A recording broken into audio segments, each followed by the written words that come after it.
right, welcome back, folks, to the Tiger Sports Show. I'm Greg Mays, and my co-host and little brother is on the move. Are you in the South Gym there, Tren?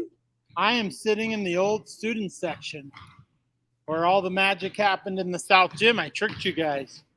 All I'm a right. little tired. That was a long run up, about 1, 2, 3, 4, 5, 6 flights. So We don't I'm a have little health windy. insurance for this show, so you got to be careful.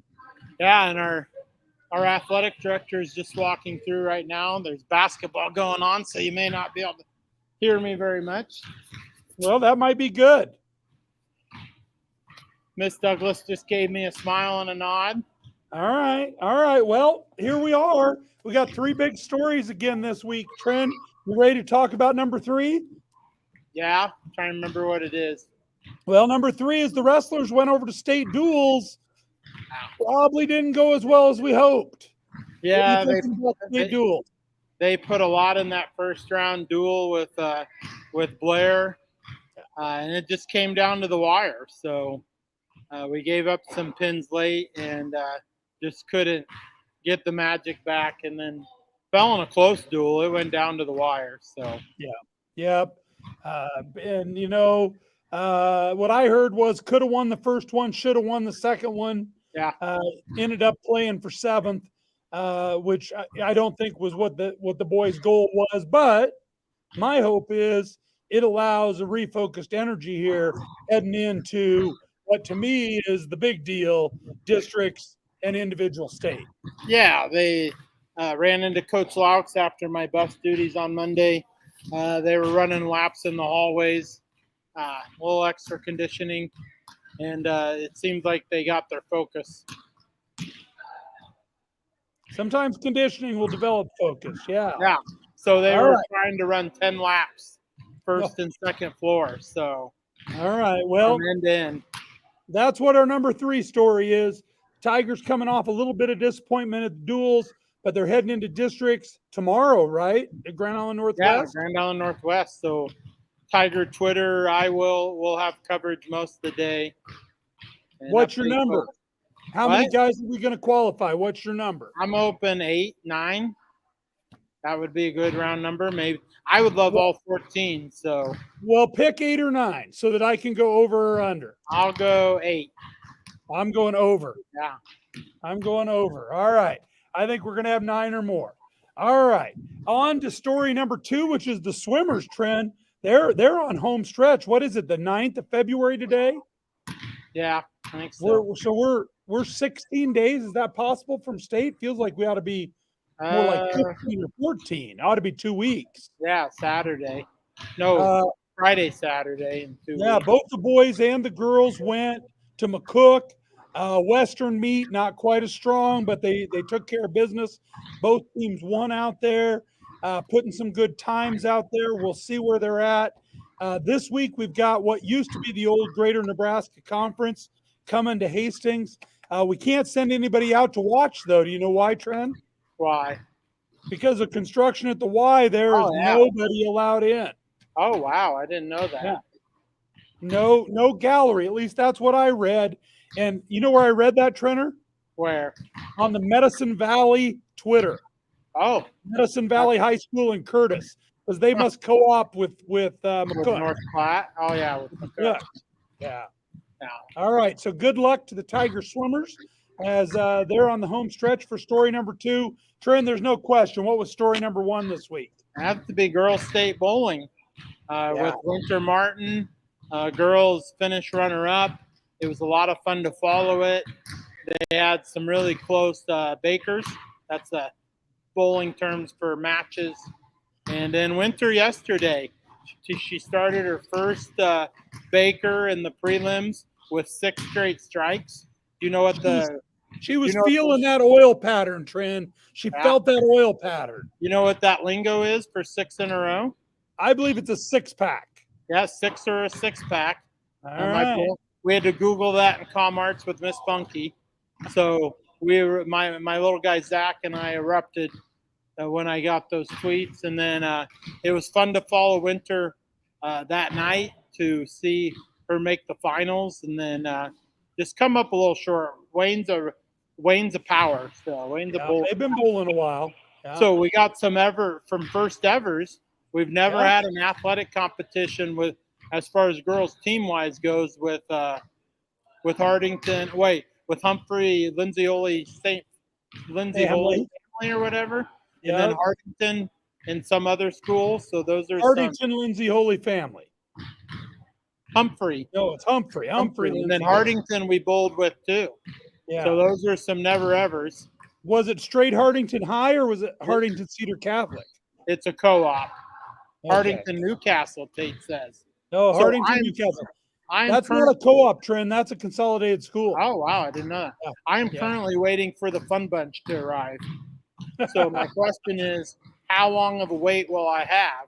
And the fact that the South Gym isn't packed and we're an hour away from game time, it's a little alarming. Of course, seating has been cut in half. So I was looking at an old newspaper today, Tren. I think it was 1949. Tribune had pictures of the Manual Arts Gym at 4 p.m. People in line waiting to get into the Grand Island Hastings game.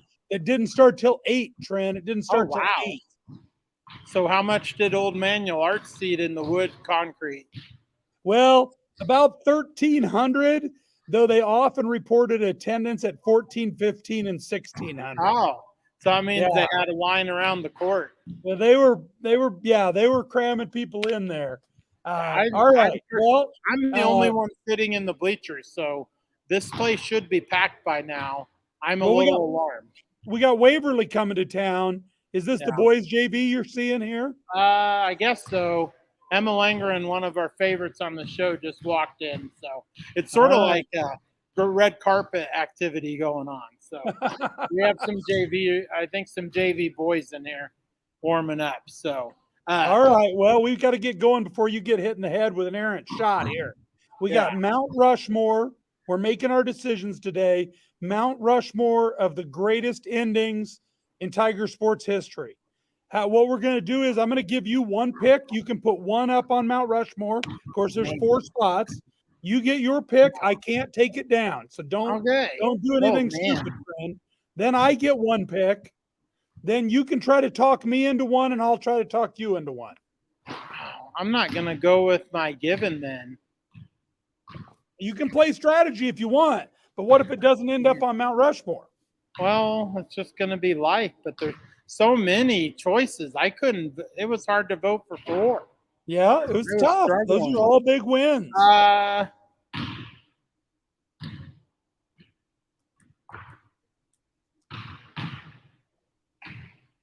I'm thinking. What do you got to have, Tren? What's your gut say? What one do you have has to be up there? Both football ones from 93, but man. Well, Southeast for the state championship or Kearney, the big coming out party. Which night would you want to relive again, Tren, if you could go back? Oh gosh, that's gonna hurt. I don't know. Which one? Just your gut. Tell me. Which one? Oh man. Oh. Tell me in 3. Okay. The final doesn't happen unless it's Kearney. So okay. I'm going Kearney. Okay, so the Kearney home game, Larry Brown with the big stop on the Count of Monte Cristo. Tigers win, go 8-0 for the first time in 53 years at that point, and it leads to a state championship. There's Emma Langren. Hey, Emma. Hey. Good luck tonight. Thank you. I'm in the student section waiting for the bleachers to fill up. So I'm just a few years late. Sorry. Okay, all right. You're going with the 93 Kearney game football. I'm going to go basketball. I got to have Chuck Stickles and Ted Connor beating number 1 Grand Island after 41 straight wins by the Islanders. They beat them for the regional championship. They end that streak. Stickles hits a shot in the last 30. Bobby Reynolds, future Husker legend, misses the free throw. Tigers corral the rebound. 3,000 plus people packed into the airport hangar in Grand Island for that. Oh, wow. So that was a special event game, huh? Well, that's where Grand Island was hosting then. Because, the old Walnut Gym was all they had. Otherwise, they used to play games at the Liederkrantz, in the ballroom. They didn't have I know that place. I talked to Cal Johnson, who played there in 53 and 54. He says the floor at the airport was like this tar paper thing that they put down on cement. Yeah, 3,000 people. Okay, well, we got 2 on Mount Rushmore. We got Larry Brown, Bo Butenbach, Corey Dreer, beating Carney in 1993, stopping the Count of Monte Cristo. I got Chuck Stickles and Ted Connor stopping Toft and Reynolds and Carnegie. Okay, the in ball's 48. Who are you going to talk me into? I'm going to what try other to. one needs to go up there? I'm going to try to talk you into Brett Larson. He hits 2 3-pointers in the last minute. Then I confirmed this with Coach Johnson, who this is to beat Columbus at the holiday tournament. Yeah. So Coach Johnson says Columbus's strategy was to foul him, but not on the shot. He hits 3 free throws and to get the big Tiger win. You want me to tell you the problem with that strategy? What? Larson was always shooting. There's no such thing as fouling him when he wasn't shooting. Yeah, I know that. If he had the ball and he was in the gym, he was shooting. That's true. He's going to shoot it all the time. So wait, maybe, man. Okay, I'm going to try to talk you out of that one, Tren. Okay. Because if we got a 1997-98 game, I think it's got to be the comeback at Lincoln Northeast with Trader hitting the teardrop to win it down 18 points late in the game. It's got to be that game at Lincoln Northeast. I know, folks, the Tigers are wearing white jerseys, but that's because Northeast chose to wear black because I think their new whites were in. They weren't in. And then by Coach Kalura, and the Tigers shut them down. And their fans were chanting overrated. It was 1 versus 1. You got me there. So yeah, it's got to be that one. That one's got to be up there, right? So and they were chanting overrated. It was number 1 in B, number 1 in A. The top 2 teams in the World Herald top 10, down 19, and they were chanting overrated. You and I almost took out several Lincoln Northeast fans at the end when we won. We were exuberant, Tren. We were exuberant. Luckily, we weren't as big as we are now. No, we weren't. So, So it was still fun. So you got me there. Okay, so we're putting that one up there, the big win at Northeast. So we got 2 basketball wins, 1948, 1997. We got a football win in 93. Yep. Okay, I'm going to give you 2 choices. You got to pick between them for the 4th spot. Okay. Wait, we have 2 on. Or we have 3. Never mind. I can't We got count. 3. We only got 1 spot left. Yeah. Oh, my goodness. You're kidding me, right? Okay, so do you want, or are you going to try to talk me into something different? But I think the 2 possibilities are Menke hits the field goal to send the Tigers to the state semifinals in 2020 at Northwest, or Kalen Schultz hits the bomb to send the Tigers to the final day of state softball for the first time ever in 2020. Both of those are fall of 2020, Tren. Yeah, what a fall we had. When we do Mount Rushmore of great seasons in Tiger history, fall of 2020 is going to be a prime candidate. Oh, man. What do you say? You want one of those 2 or you want another one? I was going to go Class A state title, smallest Class A school against the giant, 2-time defending state champ, all the D1 athletes. We didn't have a chance. All the Lincoln schools were on our side because they couldn't stand Southeast. I don't think you can put the ending. If it was big win, I'm with you. Oh, yeah, that's true. I'm talking about an ending. Yeah. No offense. I love softball, but beating our friends from 281, well, I guess we did it in both sports, but. Yeah, but not the real school up 281. Yeah, but they were both. It's both Northwest. It's both over Northwest.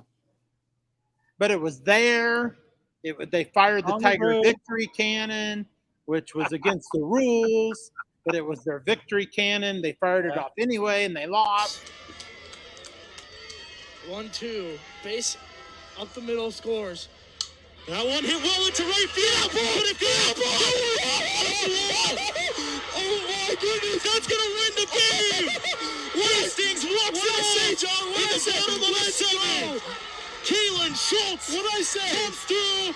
Hastings moves on and beats the Grand Island Northwest Vikings 8-6. I cannot fathom that. Kaylin Schultz ends it.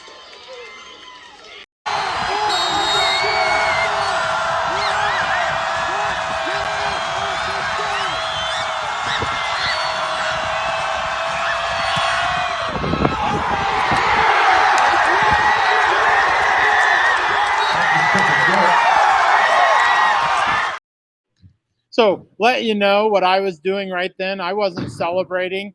I was finding our favorite middle linebacker. His name slips me. He was freaking out. I'm like, you still got game to play. Where'd you yell and find the T? Where's the T, Tren? Any good No, they manager weren't yelling where is the yelling, T is. where's the T? I'm telling them that they had that offense and that kicker. He could have kicked the ball from midfield that night with the wind. And I'm like, you guys got to finish this. But then the onside kick, and they didn't cover it. Unintentional onside kick. Well, yeah. Well, the best part was Coach Shue in the post game. Mike Will asked him. He said, I had plenty of volunteers for that kick coverage.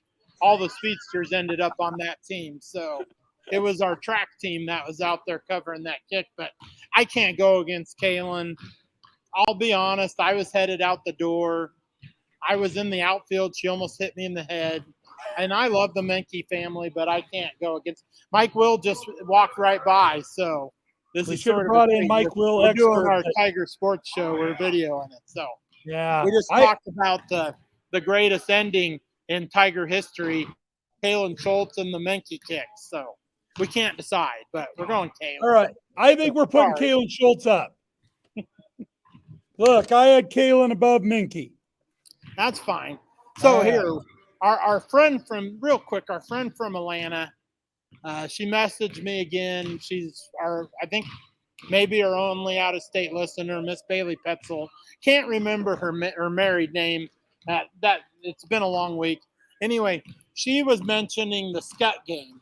Henderson, yeah, Bailey Henderson. So they're big soccer family. Her husband is in the Atlanta soccer organization or something pro. Wow. So anyway, she wanted to mention for just a great game in general, the Scott win her senior year. Basketball? When we beat the Scott we beat the Scott girls, and they didn't have the best language. So yeah, I've got a picture of the girls walking off the floor just over to my left. Great night. Yeah.